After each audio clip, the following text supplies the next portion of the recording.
I'm Jillian, and today we're here with Lucy from the book Dirty Little Secrets by C.J. Omalalu. Lucy, throughout your whole story, you expressed how much you didn't want to become like your mother and her hoarding. But don't you think you kind of did just that by keeping her lifeless body for 2 days in the house?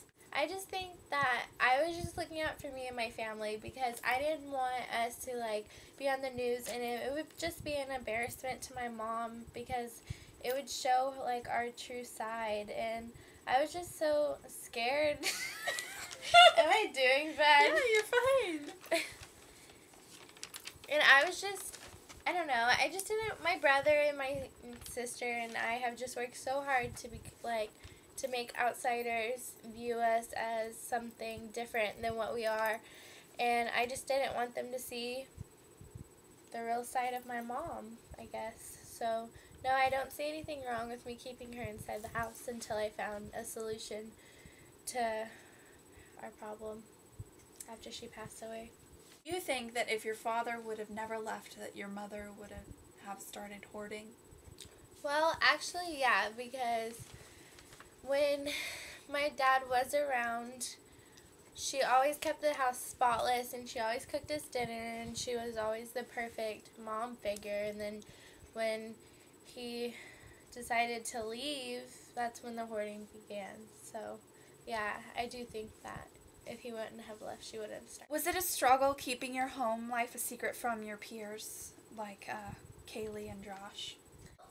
When I was younger, I had this best friend, and for a long time, I kept her a secret from it because I just never let her inside my house. But one day she just busted open my door to go use the restroom, and it caught me off guard, so she got to see a little bit of the inside of our living room, and she saw my mom's collection, and which is what I call it, because I don't like to call it hoarding because I think it's disrespectful. But Haley, she never try to intrude my privacy, so it wasn't that big of a deal with her, but I was always real scared that it would happen again like that. And with Josh, well, by the time we started hanging out more and more, it was when my mom had already passed away, so it's when I had already set the house on fire, so I didn't really have to worry about him seeing it. I know it's funny, but it was the only solution. I didn't know what else to do. When you found out that your mother tragically passed away, your reaction was different than most people's. Why is that? Well, I just think that for my whole life, well, ever since my dad left anyways, I've had to walk on eggshells around my mom because she just, I don't know, I wouldn't call her bipolar, but she always had a setting off stage, and especially when she misplaced something and she thought that she always just blamed it on me because I'm the youngest and I'm the only one around to yell at.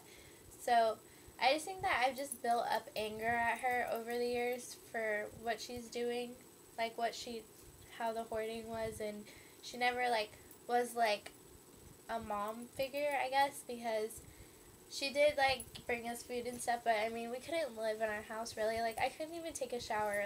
The plumbing was messed up, and we couldn't call a plumber because they would run away at the side of our living room. So I just think that it was more, I was scared of what was going to happen in the future than, I wasn't focused on, my mom just passed away, but I mean, I've coped with it by now, and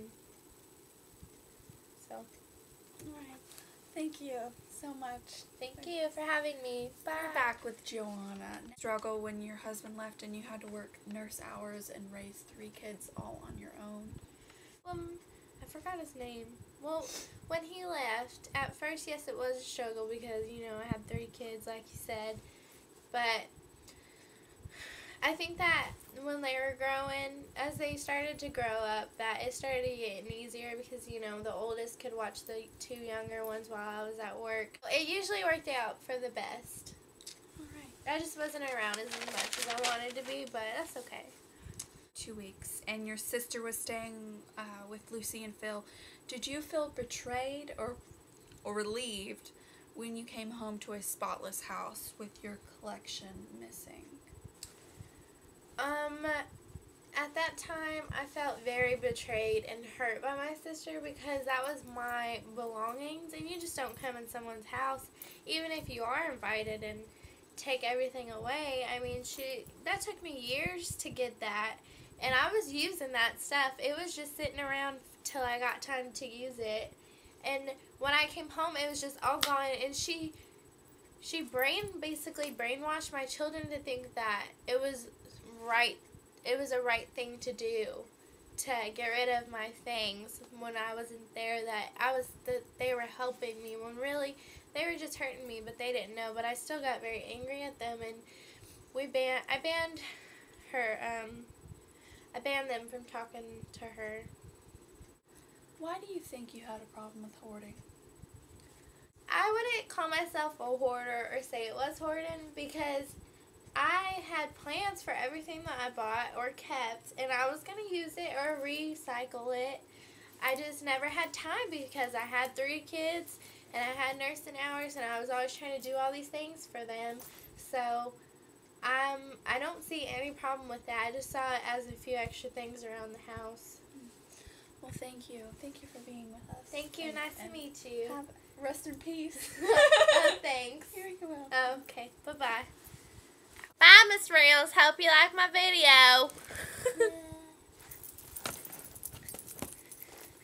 Give her a heart. We look terrible. I'm sorry for our appearance.